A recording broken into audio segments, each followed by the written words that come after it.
ನಮಸ್ಕಾರ ಸ್ನೇಹಿತರೆ. ಪ್ರಥಮ BA ಇತಿಹಾಸದಲ್ಲಿ 5 ಆರ್ 10 ಮಾರ್ಕ್ಸ್ಗೆ ಜಾಸ್ತಿ ರಿಪೀಟೆಡ್ ಆಗಿ ಬಂದಿರುವಂತಹ ಕ್ವಶನ್ಸ್ಗಳಂದರೆ 5 ಆರ್ 10 ಮಾರ್ಕ್ಸ್ಗೆ ತುಂಬ ಸಲ ಬಂದಿರ್ತದೆ. ಧಾರ್ಮಿಕ ಚಳವಳಿಗಳು ಮತ್ತು ಸಮಾಜದ ಮೇಲೆ ಅವುಗಳ ಪ್ರಭಾವ ಹೇಗಿತ್ತು ಮತ್ತು ಪ್ರಭಾವ ನೀಡಿದ ವ್ಯಕ್ತಿಗಳು ಯಾರು ಅನ್ನುವಂತಹ ಕ್ವಶನ್ಸ್ಗಳೆಲ್ಲ ಬಂದರೆ ಶಂಕರಾಚಾರ್ಯರು, ರಾಮಾನುಜಾಚಾರ್ಯರು, ಮಧ್ವಾಚಾರ್ಯರು ಹಾಗೂ ಬಸವಣ್ಣ, ಇವರು 4 ಜನ ತುಂಬ ಇಂಪಾರ್ಟೆಂಟ್ ಆಗಿರ್ತಾರೆ. ಸೊ ಇವರದ್ದು ಕ್ವಶನ್ಸಲ್ಲಿ ಪ್ರತಿ ವರ್ಷ ಎಕ್ಸಾಮಲ್ಲಿ 5 ಮಾರ್ಕ್ಸಿಗೆ ಮ್ಯಾಕ್ಸಿಮಮ್ ಬಸವಣ್ಣ, ಶಂಕರಾಚಾರ್ಯ, ಮಧ್ವಾಚಾರ್ಯ ಇವರದ್ದೆಲ್ಲ 5 ಮಾರ್ಕ್ಸ್ಗೆ ಜಾಸ್ತಿಯಾಗಿ ಬಂದಿರುವಂಥ ಕ್ವಶನ್ಸ್ ಆಗಿರುತ್ತೆ. ಹಾಗಾಗಿ ಇವ 4 ಕ್ಯಾರೆಕ್ಟರ್ಗಳ ಬಗ್ಗೆ ಒಂದು ಡೀಟೇಲ್ ಆಗಿ ಒಂದೇ ವಿಡಿಯೋದಲ್ಲಿ 4 ಜನರ ಬಗ್ಗೆ ಎಕ್ಸ್ಪ್ಲೇನ್ ಮಾಡಲಿಕ್ಕೆ ಟ್ರೈ ಮಾಡ್ತೇನೆ ಸ್ನೇಹಿತರೆ. ಮೊದಲಿಗೆ ನಾವು ಶಂಕರಾಚಾರ್ಯರನ್ನು ನೋಡೋದಾದರೆ, ಶಂಕರಾಚಾರ್ಯರು ಕ್ರಿಸ್ತ ಶಕ 788ರಿಂದ 812 ತನಕ ಬದುಕಿರ್ತಾರೆ. ಅವರ ಜೀವನ ನಡೆದಿರ್ತದೆ. ತಮಿಳುನಾಡಿನ ಭಕ್ತಿ ಸಂತರ ಪ್ರಭಾವ ಕಡಿಮೆಯಾಗುತ್ತಿದ್ದಂತೆ ಮತ್ತೆ ಹಿಂದೂ ಧರ್ಮವು ದುರ್ಬಲಗೊಳ್ಳುವಂತಹ ಲಕ್ಷಣಗಳು ಕಂಡುಬರುತ್ತವೆ. ಅಂತಹ ಸ್ಥಿತಿಯಲ್ಲಿ ಆ ಧರ್ಮ ರಕ್ಷಣೆಗೆ ಬಂದವರೇ ಶಂಕರಾಚಾರ್ಯರು, ರಾಮಾನುಜಾಚಾರ್ಯರು, ಮಧ್ವರು.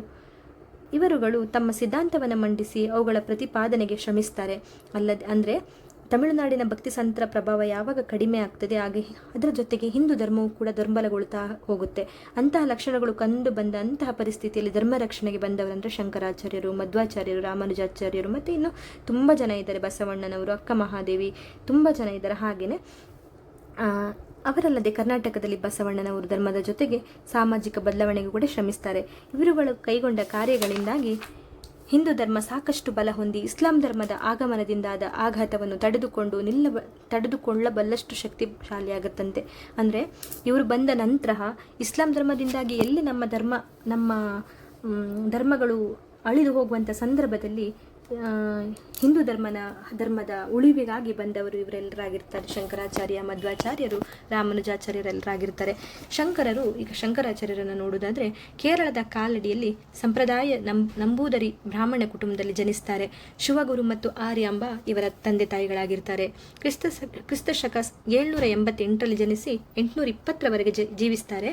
ಬಾಲ್ಯದಲ್ಲಿ ತಂದೆಯನ್ನು ಕಳೆದುಕೊಂಡು ತಾಯಿಯಿಂದ ಪೋಷಿಸಲ್ಪಟ್ಟಿರುತ್ತಾರೆ. ತಂದೆ ಇರುವುದಿಲ್ಲ ಇವರಿಗೆ, ತಾಯಿಯಿಂದನೇ ಜೀವನ ನಡೆಸ್ತಾರೆ, ತಾಯಿಯೇ ನೋಡ್ಕೊಳ್ತಾರೆ ಇವರನ್ನು. ಬಾಲ್ಯದಲ್ಲಿಯೇ ಅಸಾಧಾರಣ ಮೇಧಾವಿಗಳಾಗಿದ್ದ ಶಂಕರಾಚಾರ್ಯರು ಸ್ವಲ್ಪ ಸಮಯದಲ್ಲಿ ವೇದಗಳನ್ನು, ಉಪನಿಷತ್ತುಗಳನ್ನು, ವೇದಾಂಗಗಳನ್ನು ಕಲಿತಿರ್ತಾರಂತೆ. 7ನೇ ವಯಸ್ಸಿನಲ್ಲಿ ಸ್ತೋತ್ರಗಳ ಮೇಲೆ ಪಾಂಡಿತ್ಯ ಕೂಡ ಹೊಂದಿರ್ತಾರೆ. ಅಲ್ಲಿನ ದೊರೆ ಶಂಕರರ ಪಾಂಡಿತ್ಯಕ್ಕೆ ಬೆರಗಾಗಿ ತನ್ನ ಆಸ್ಥಾನದಲ್ಲಿ ಸೂಕ್ತ ಹುದ್ದೆಯನ್ನು ಅತಿ ಚಿಕ್ಕ ಪ್ರಾಯದಲ್ಲೇ ಅವರಿಗೆ ನೀಡ್ತಾರೆ. ಆದರೆ ಶಂಕರರು ಅವರ ಆಹ್ವಾನವನ್ನು ತಿರಸ್ಕರಿಸಿ ಸನ್ಯಾಸವನ್ನು ಸ್ವೀಕರಿಸಲು ಹೋಗ್ತಾರೆ. ತನ್ನ ತಾಯಿಯನ್ನು ಯಾವುದೇ ತಾಯಿ ಕೂಡ ಸನ್ಯಾಸತ್ವ ಸ್ವೀಕರಿಸ್ತಾರೆ ಅಂದರೆ ಒಪ್ಪುವುದಿಲ್ಲ. ಹಾಗೆ ಅವರ ತಾಯಿ ಕೂಡ ಮಗನ ಸನ್ಯಾಸ ಜೀವನಕ್ಕೆ ಒಪ್ಪುವುದಿಲ್ಲ. ತಾಯಿಯನ್ನು ಓಲೈಸಿ ಅಂತಿಮವಾಗಿ ಅವರನ್ನು ಒಪ್ಪಿಸಿ ಅವರಿಗೆ ಒಂದು ಮಾತು ಕೊಟ್ಟು ಅಲ್ಲಿಂದ ಹೋಗ್ತಾರೆ. ಅಂದರೆ ನಿಮ್ಮ ಅಂತಿಮ ವಿಧಿಗಳನ್ನು ನಾನು ಎಲ್ಲಿದ್ದರೂ ಬಂದು ನಾನೇ ನಡೆಸ್ತೇನೆ, ಆದರೆ ಈಗ ನಾನು ಸನ್ಯಾಸತ್ವ ಸ್ವೀಕರಿಸಲೇಬೇಕು ಎಂದು ಹೇಳಿ ತಾಯಿಯನ್ನು ಒಪ್ಪಿಸಿ ಹೋಗ್ತಾರೆ. ತಮ್ಮ ಜ್ಞಾನದಾಹವನ್ನು ತಣಿಸಿಕೊಳ್ಳಲು ಹೆಚ್ಚಿನ ಕಲಿಕೆಗಾಗಿ ನರ್ಮದಾ ನದಿ ತೀರದಲ್ಲಿದ್ದ ಗುರು ಗೋವಿಂದ ಭಗವತ್ಪಾದರ ಶಿಷ್ಯತ್ವವನ್ನು ಪಡಿತಾರೆ. ಅದರಿಂದ ಬ್ರಹ್ಮಸೂತ್ರಗಳನ್ನು ಕಲಿತು ಅವುಗಳ ತತ್ವಾಂಶಗಳನ್ನು ಕಲಿತು ವಾರಣಾಸಿಗೆ ತೆರಳುತ್ತಾರೆ.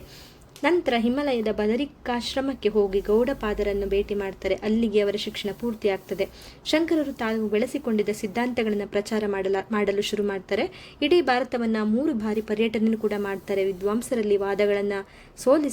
ವಾದಗಳಲ್ಲಿ ವಿದ್ವಾಂಸರುಗಳನ್ನು ಸೋಲಿಸ್ತಾರೆ. ಧರ್ಮ ವಿಜಯವನ್ನು ಕೂಡ ಹೊಂದುತ್ತಾರೆ. ಶಂಕರರ ಹೆಸರು ಎಲ್ಲ ಕಡೆಯಲ್ಲೂ ಪ್ರಖ್ಯಾತವಾಗ್ತದೆ.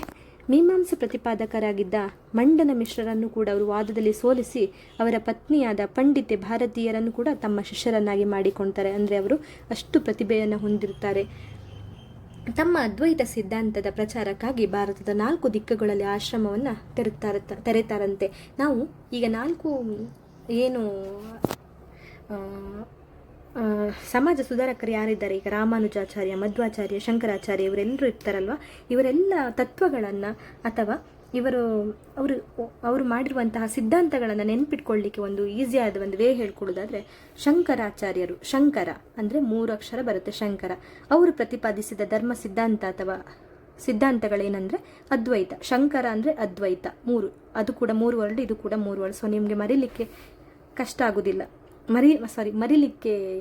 ಮರೆತರೂ ಕೂಡ ಈಸಿ ಆಗ್ತದೆ ನಿಮಗೆ ಎಕ್ಸಾಮಿಗೆ.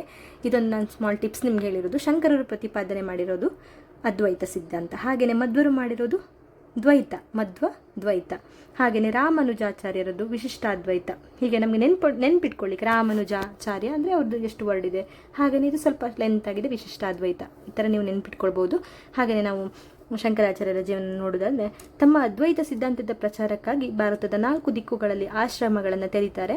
ಅವರು ಸ್ಥಾಪಿಸಿದ ಆಶ್ರಮಗಳೆಂದರೆ ಶೃಂಗೇರಿಯ ಶಾರದಾ ಪೀಠ, ಗುಜರಾತಿನ ದ್ವಾರಕಾ ಪೀಠ, ಹಿಮಾಲಯದ ಬದರಿಯ ಜ್ಯೋತಿರ್ಮಠ ಹಾಗೂ ಕಳಿಂಗದ ಗೋವರ್ಧನ ಪೀಠ. ಇದು 4 ಪೀಠಗಳು ಅವರು ತಮ್ಮ ಸಿದ್ಧಾಂತವನ್ನು, ಅದ್ವೈತ ಸಿದ್ಧಾಂತವನ್ನು ಪ್ರಚಾರಕ್ಕಾಗಿ ಇಂತಹ ಆಶ್ರಮಗಳನ್ನು ತೆಗೆದಿರ್ತಾರೆ.